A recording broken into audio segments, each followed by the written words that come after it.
Assalamualaikum warahmatullahi wabarakatuh. Perkenalkan, kami dari kelompok Sengkala, Gugus Mulawarman.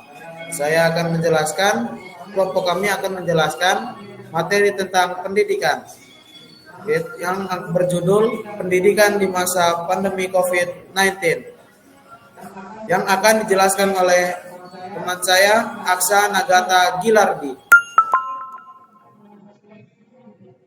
Perkenalkan, nama saya Aksa Nagata Gilardi dari Prodi Rekayasa Keselamatan NIM saya 18231014. Pendidikan selama masa pandemi COVID-19 telah menghadapi banyak tantangan. Banyak negara menerapkan pembelajaran jarak jauh atau menggabungkan model pembelajaran hibrida. Teknologi menjadi peran penting dalam mendukung pendidikan jarak jauh, tetapi ketidaksetaraan akses ke internet dan perangkat teknologi menjadi masalah bagi beberapa siswa. Selanjutnya akan dilanjutkan oleh teman saya.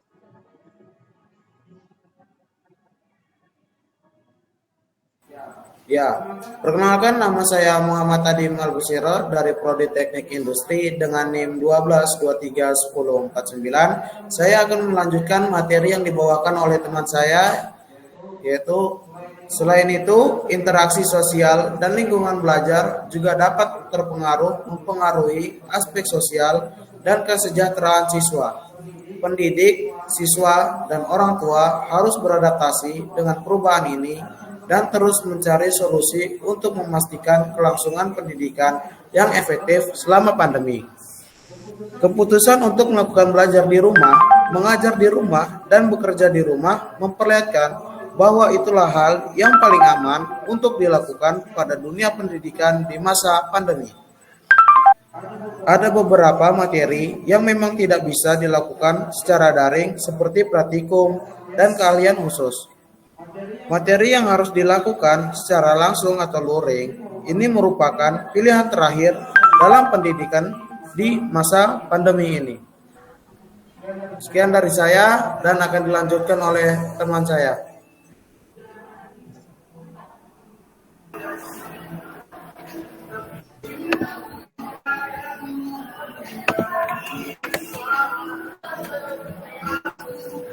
Perkenalkan, nama saya Bandari Antartika dari Prodi Teknik Kimia dengan NIM 05231095. Saya akan menjelaskan tentang pilihan pembelajaran daring selama pandemi COVID-19. Yang pertama yaitu meminimalisir laju penyebaran COVID-19. Yang kedua, mengenal platform pembelajaran daring. Melalui pembelajaran daring, siswa lebih mengenal dan menguasai aplikasi pembelajaran. Yang ketiga, mudah mengetahui informasi dan mengakses materi yang diberi oleh guru. Siswa juga bisa mencari informasi melalui media internet atau sumber lain.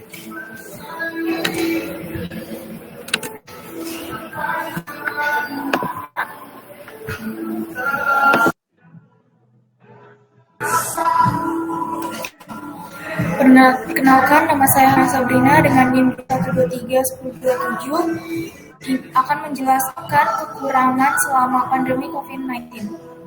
Yang pertama, membutuhkan jaringan internet yang stabil. Belajar daring tentunya berkaitan dengan jaringan, di mana dengan jaringan yang tidak stabil akan membuat mahasiswa ataupun dosen mengikuti proses pembelajaran daring.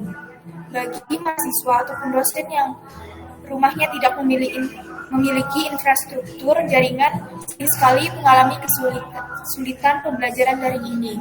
Yang kedua, kekurangan dalam masing-masing aplikasi belajar. Yang ketiga, penggunaan kuota yang boros. Dari belajar daring ini, tentunya kuota lebih boros dikarenakan banyak menggunakan aplikasi untuk belajar. Namun juga sudah banyak sekolah-sekolah yang menyediakan kuota gratis untuk belajar daring. Dan yang terakhir, ketidaktergantungan tempat dan waktu. Belajar daring ini ada waktu yang tidak menentu, kadang pagi, siang, maupun malam. Dan tentunya banyak siswa atau siswa memiliki kesibukan masing-masing, sehingga banyak yang tertinggal atau ketinggalan belajar. Dan selanjutnya solusi akan dijelaskan oleh Nur. Perkenalkan, nama saya Nurbania dari Prodi Teknik Kimia, NIM saya 0523168. Solusi yang dapat dilakukan selama pandemi COVID-19 yaitu orang tua dapat ikut serta untuk mengawasi anaknya saat pembelajaran daring.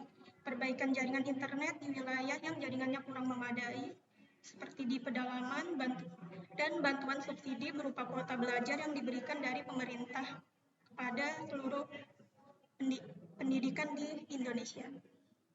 Selanjutnya ada perkembangan yang akan dijelaskan oleh Syafri. Perkenalkan, nama saya Syafri Ahmad Bukhari dari Prodi Teknik Industri dengan NIM 1223183. Di sini saya akan menjelaskan perkembangan pendidikan selama COVID-19. Banyaknya institusi pendidikan beralih ke pembelajaran jarak jauh atau kombinasi pembelajaran daring dan tatap muka. Teknologi menjadi kunci dalam memfasilitasi proses pembelajaran, seperti penggunaan platform e-learning, video konferensi, dan aplikasi pembelajaran. Selain itu, memberikan beberapa masukan yang dapat dilakukan untuk menyelesaikan permasalahan yang ada di pembelajaran daring selama pandemi COVID-19.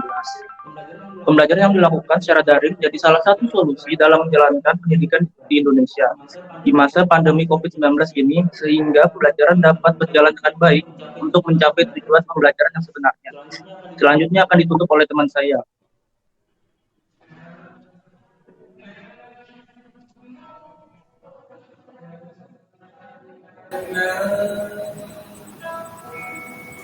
Ya, sekian dari kelompok kami, kelompok Sengkala, Gugus Mula Warman.